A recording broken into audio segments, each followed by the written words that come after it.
Hello folks, Abfielder here, welcome to another Minecraft video, and today it's for the 20W45A snapshot, and if you haven't been keeping up to date, this is for the 117 edition, the Caves and Cliffs snapshot.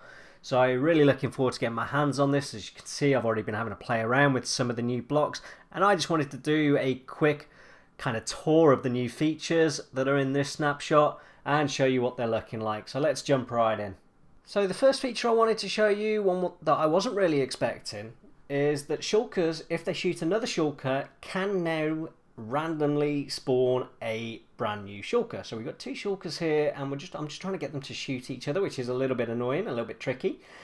But there should be a good chance that he can spawn another one. I've done quite a bit of playing with this, and it doesn't happen very often.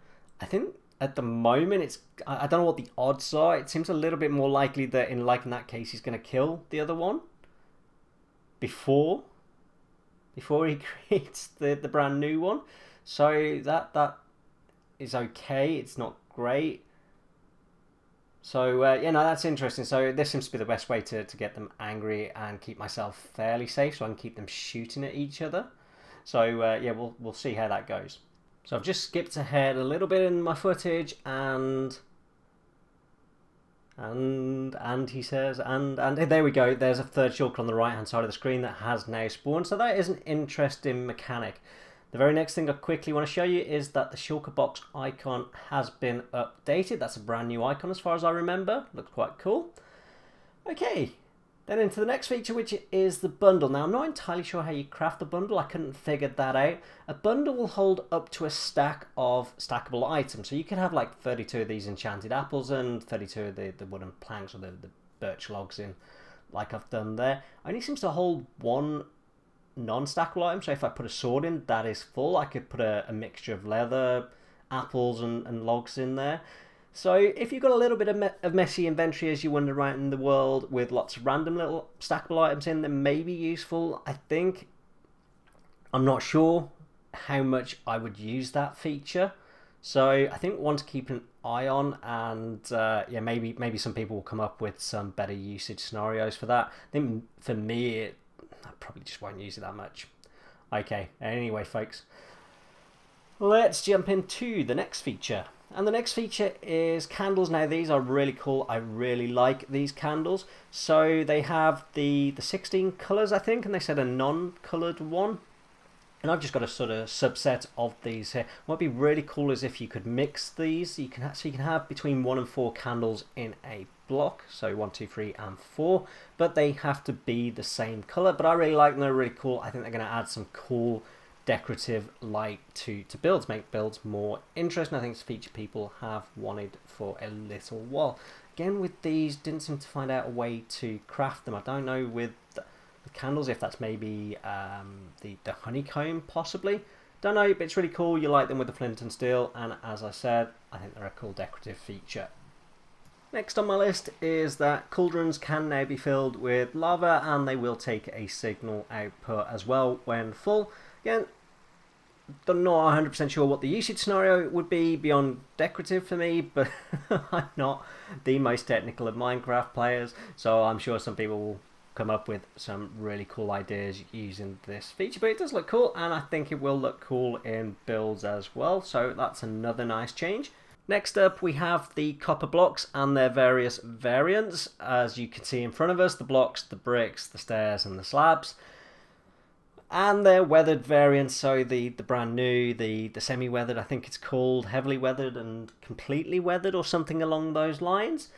And it takes around 50 Minecraft days for each of these stages to occur, and if you want a particular stage, you can then use honeycomb to wax these up, and then they will stay in that state forever. Really cool, looking forward to using them in my builds. They're going to add a lot of variety, and I think it's just really cool that you have kind of this aging feature in Minecraft that I think is going to be really cool, so you can see how old your server is. I think that's awesome, so looking forward to that. Okay, next up we have, and I'm in a cave here, some new blocks. We have Amethyst, which is this purple block. There's a little bit of a variant with that darker purple just sort of below my cursor. That's kind of, there we go. So that's a slightly different variant of Amethyst. We also have the crystals that I haven't figured out how to mine yet.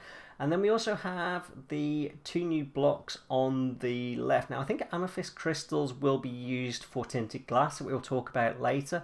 So we have the, and I didn't notice what those 2 blocks were, calcite and tough, I think that is. I can't read it on my screen while I'm looking at this video. So it'd be interesting to see what the purpose of these blocks are going forward, and you know, it just gives us more variation in decoration as well, like that. But yeah, those are some cool new blocks. So next off we have the lightning rod, and I've just set the weather to lightning. I'm having some trouble getting a lightning bolt onto these blocks, and to demonstrate how this works. So fire tick is still on in this world. So I think if I stand on the block itself, it's not going to give you the best view, but it should show us what the lightning rod does. So let me summon a lightning bolt, and there we go. You can see if you've got a wooden build and you've got fire tick on, you're going to lose half your build, and that is really annoying.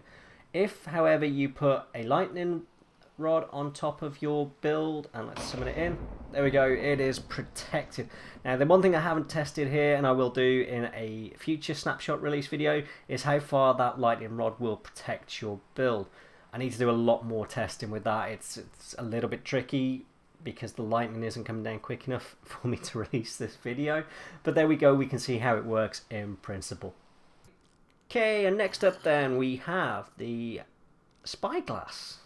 And yeah, this is a feature that we all use anyway, or pretty much all use with Optifine and various mods. Interesting that Mojang have finally put something into the game to replicate this. I think it's quite cool.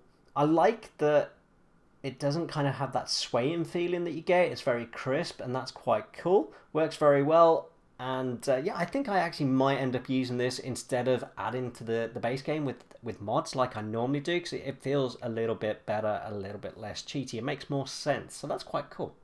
Right then, next up is Tinted Glass, and this one is, oh again, I wasn't expecting it, but it is really cool, and I can see a good usage scenario for it. So Tinted Glass prevents light from going through. You see, if we break that block, the light suddenly comes flooding in, put the Tinted Glass back in, and we can no longer see it. Interestingly, if you smash it with a non-enchanted pickaxe in survival, I'm in creative, so I'm going to screw this up. If I switch to survival, you get the block, unlike normal glass. It's a really cool, and I'm thinking farms where like skeleton spawners and you want to be able to look in, but you don't want to flood it with light. This is a really cool feature. I'm really looking forward to using this in survival Minecraft. Really great addition to the game. Well, that is it, folks. That's all the new features. There are some bug fixes and changes to mechanics that I haven't covered in this video. If you've liked the video and you'd like to see more of this type of content, then hit the like button. Maybe put a comment down below, and please, please, please subscribe to the channel. Anyway, folks, I'm Ab Fielder. I hope you've enjoyed it. Goodbye.